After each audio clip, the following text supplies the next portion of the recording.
What's up, fellas? Welcome to the video. Today we are doing a Fender Eliminator on my 2024 Kawasaki Ninja 650. The Fender Eliminator I decided to go with is the Graves Motorsport. That is the part number right there for this Fender Eliminator kit. And the reason I decided to go with that one is because it utilizes the factory blinkers, and it also uses the factory license plate light right here. And I thought it looked a lot cleaner than just using a generic one. I hate the fact that the Fender Eliminators are like super long, like look at this. And so getting the Fender Eliminator kit, you'll put the license plate like up here, which will hide it, make it look a lot cleaner, make it look more of a sport bike style to me. So that's what I prefer a lot more. But there's really not much to it from what I've done my research on. It should just be taking off some of this fender, the seats of course, and you gotta loosen the tail lamp, take this fender off. There's some bolts.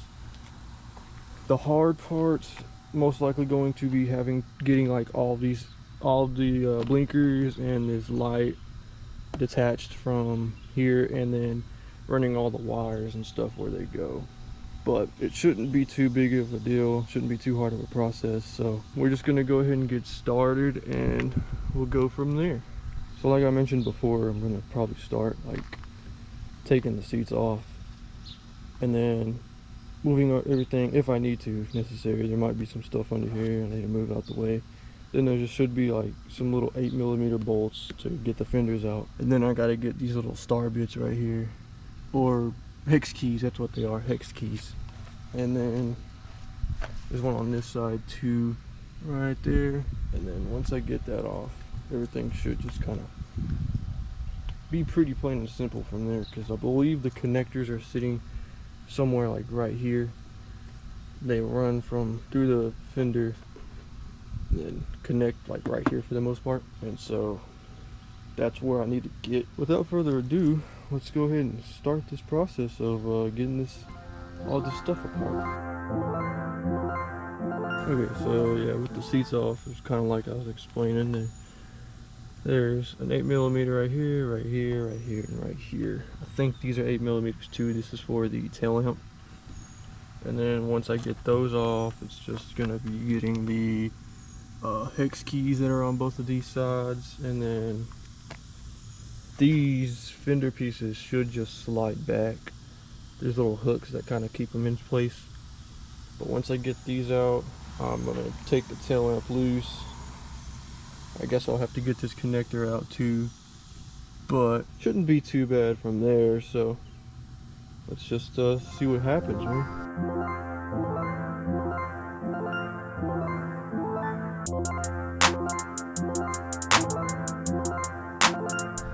Okay, so we got those two fenders on the side off. I'm thinking next, I went ahead and loosened the tail light, but it's still on kind of by like this clip thing that's like keeping it attached. But these are the wires that I was talking about that we'll need to get off. They just run down here and go through and do all the stuff in the fender. I think the only reason I'll need to take the tail lamp out is to clear some room, really. But other than that, should be okay. To get the fender off, it's just gonna be these 4 bolts right here. And I think there's like a little screw or little something under this that I'll have to reach through with the small screwdriver and go through the hole to get to. The thing is when I take those bolts out, this fender is going to try to fall, because that's all it's held on by.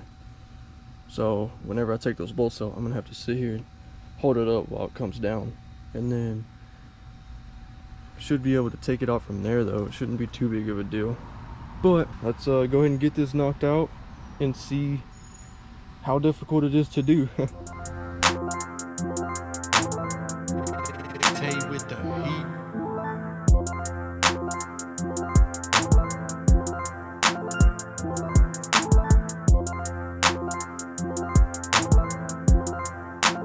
Alright, so I got the fender off with all the mist in the background, and after looking at it, I'm pretty sure the only thing I'm going to take off is this little screw in there, and there's a Phillips head screw in there, and once I take those off, it should come like apart, like in half, and then I should be able to take the blinkers out, and then this is only held on by like 2 little Phillips screws, 2 there.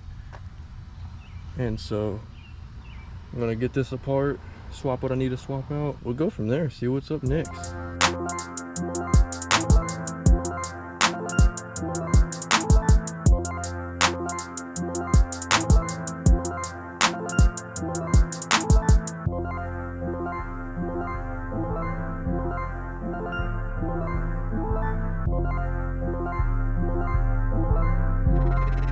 With the heat.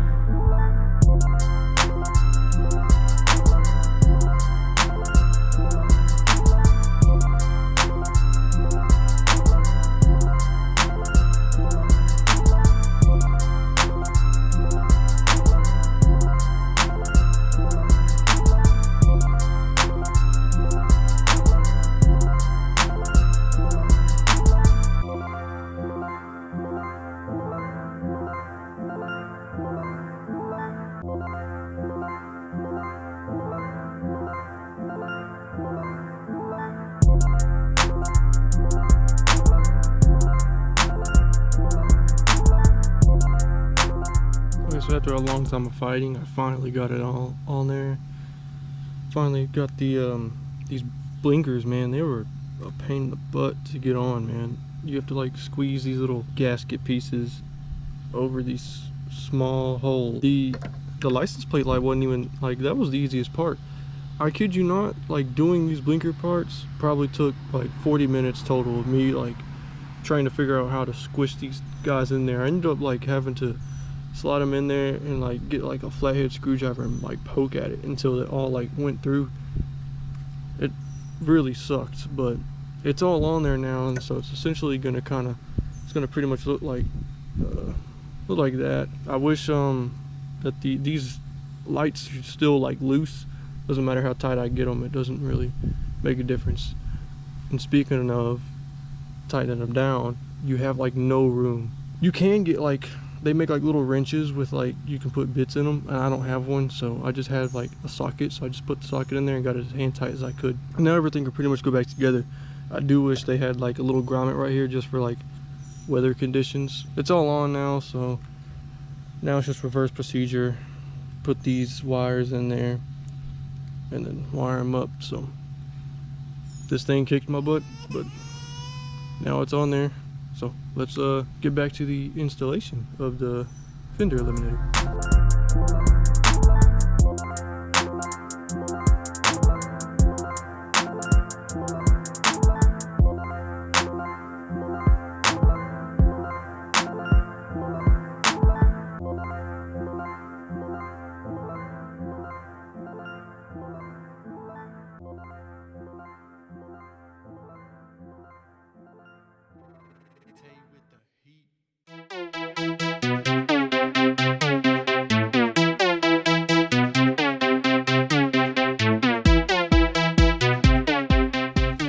Pretty much got it all on there. I've only got the actual Fender Eliminator snug right now. I've still got one bolt loose just because I wanted to make sure everything does work. I noticed that since I did the Fender Eliminator that I had a lot of extra wire left over, so pretty much all I did was kind of stuff them down in there. Not really, I didn't like squish them like to the point of like breaking. I just kind of stuffed them right there, which gave me enough room just to be able to connect them. It already looks really nice, but I was going to go ahead and just make sure that the lights do come on, because I didn't want to do this and not have. So those are on, and I don't really see shouldn't see an issue. I mean, that's using the stock. Bruh. Put them on backwards. How? No way, dude. Oh my gosh. Ended up fixing my mess up, I think. I don't know, but we're fixing to try again. Let's see, that light's on. Let's check. Oh, I think we got it. I mean, we should have had it the first time, but yeah, boy, is a little, yeah. It's on there now, so now I'm just going to put everything back together. It should be good to go. So let's get that done.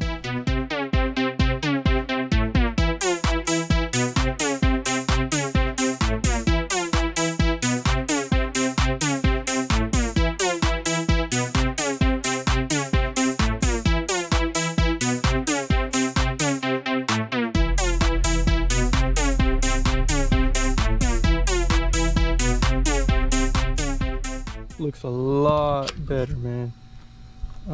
Put my hazards on real quick just to make sure they do both flash, and they do. That looks really nice. It does a lot to like make the bike look more sportier, and this is pretty much what it's gonna look like when you're riding. Very sleek, but that's pretty much it. I mean, it's just gonna be mounting the license plate to this mount, and that's gonna be all for that. Very fancy. I like it a lot. What's up, guys? Appreciate y'all for watching the video. I hope you enjoyed the video and it was entertaining. If you have any questions about the process that I did or any questions about yours, please feel free to leave a comment. We do have more content coming for the bike. We got frame sliders coming. That should be awesome, so go check that out when that is out. I've also got some motor vlogs coming soon, so that's gonna be awesome. But I hope you enjoyed this video, and I hope that it helped you if you were doing a Fender Eliminator on yours. With all that being said, I appreciate you guys for watching the video. Have a blessed day, and I'll see all you guys later.